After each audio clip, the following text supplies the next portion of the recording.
എല്ലാവർക്കും true stories by മലയാളിയുടെ പുതിയൊരു വീഡിയോയിലേക്ക് സ്വാഗതം. അപ്പോൾ ഇന്ന് നമ്മൾ പരിചയപ്പെടുത്താൻ പോകുന്നത് കുറച്ച് പഠിക്കാനുള്ള ടെക്നിക്സിനെ പറ്റിയാണ്. ഓക്കെ, പഠിക്കുക, പഠിച്ചത് റിവൈസ് ചെയ്യുക, അങ്ങനെയുള്ളതാണ് നമ്മൾ പറയാൻ പോകുന്നത്. റിവൈസ് ചെയ്യുക, അതിനുശേഷം എന്ത് ചെയ്യുക, അതുമായിട്ട് ബന്ധപ്പെട്ട ക്വസ്റ്റ്യൻസ് പ്രാക്ടീസ് ചെയ്യുക. ഇതാണ് നമ്മൾ എപ്പോഴും ചെയ്യേണ്ട ഒരു രീതി. ഇനി പഠിക്കാൻ വേണ്ടിയിട്ടുള്ള കുറച്ച് മെത്തേഡ്സ്, ഇത് ഞാൻ കണ്ടുപിടിച്ചതോ എനിക്കറിയാവുന്ന മെത്തേഡ്സോ അല്ല, ഞാൻ ജസ്റ്റ് എനിക്ക് വേണ്ടി സെർച്ച് ചെയ്തപ്പോൾ കണ്ട കുറച്ച് കാര്യങ്ങളാണ്.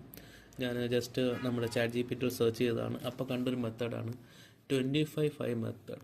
വേറൊന്നുമില്ല, 25 മിനിറ്റ് പഠിക്കുക, 5 മിനിറ്റ് ബ്രേക്ക് എടുക്കുക. ഓക്കെ, 25 മിനിറ്റ് പഠിക്കുക, 5 മിനിറ്റ് ബ്രേക്ക് എടുക്കുക.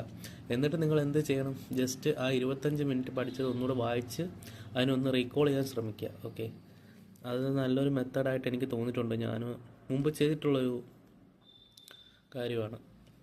ഓക്കെ, ഞാൻ മുമ്പ് ചെയ്ത് എഫക്റ്റീവായിരുന്നു. ഞാൻ മുമ്പ് ചെയ്ത് എഫക്റ്റീവായിട്ടുള്ള കാര്യമാണ് ഈ ഒരു 25 മിനിറ്റ് പഠിക്കുക, 5 മിനിറ്റ് റെസ്റ്റ് എടുക്കുക.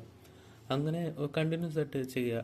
എന്നിട്ട് നമുക്ക് എപ്പോഴാണോ നമ്മൾ അത്രയും എക്സോസ്റ്റഡ് ആവുന്നത് അപ്പോൾ ഒരു ബ്രേക്ക് എടുക്കുക. അത് നല്ലൊരു മെത്തേഡാണ്, നിങ്ങൾക്ക് ട്രൈ ചെയ്യാൻ പറ്റുന്ന മെത്തേഡാണ്. നിങ്ങൾ എല്ലാവരും ഒന്ന് ട്രൈ ചെയ്ത് നോക്കുക. ഓക്കെ, രണ്ടാമത്തെ മെത്തേഡ് എന്ന് പറഞ്ഞാൽ എന്താണ്, ടീച്ച് ബാക്ക് മെത്തേഡ്. വേറൊന്നുമല്ല, നമ്മൾ മനസ്സിലാക്കിയ കാര്യം നമ്മൾ മറ്റൊരാൾക്ക് പറഞ്ഞു കൊടുക്കാൻ ശ്രമിച്ചാൽ നമുക്ക് ആ കാര്യം കൂടുതൽ മനസ്സിലാവുമെന്നാണ്. ഓക്കെ, നമ്മൾ പഠിച്ച കാര്യം നമ്മൾ മറ്റൊരാൾക്ക് പറഞ്ഞു കൊടുത്താൽ നമുക്കത് കൂടുതൽ മനസ്സിലാവുന്നതാണ്. ഇപ്പോൾ നമ്മൾ ഈ കമ്പൈൻ സ്റ്റഡിക്കൊക്കെ ഇരിക്കില്ലേ, അങ്ങനെ ഒരാളെ വിളിച്ചിരുത്തി നമ്മൾ പഠിച്ച കാര്യം അവർക്കൂടെ പറഞ്ഞു കൊടുത്താൽ അവർക്കും അത് ഒരു ഹെൽപ്പായിരിക്കും. അതുപോലെ തന്നെ നമുക്ക് നമ്മൾ പഠിച്ച കാര്യം കുറച്ചുകൂടെ ഒന്ന് എന്താ പറയുക, കുറച്ചൊന്ന് ഊട്ടി ഉറപ്പിക്കാൻ പറ്റും. മനസ്സിലായോ?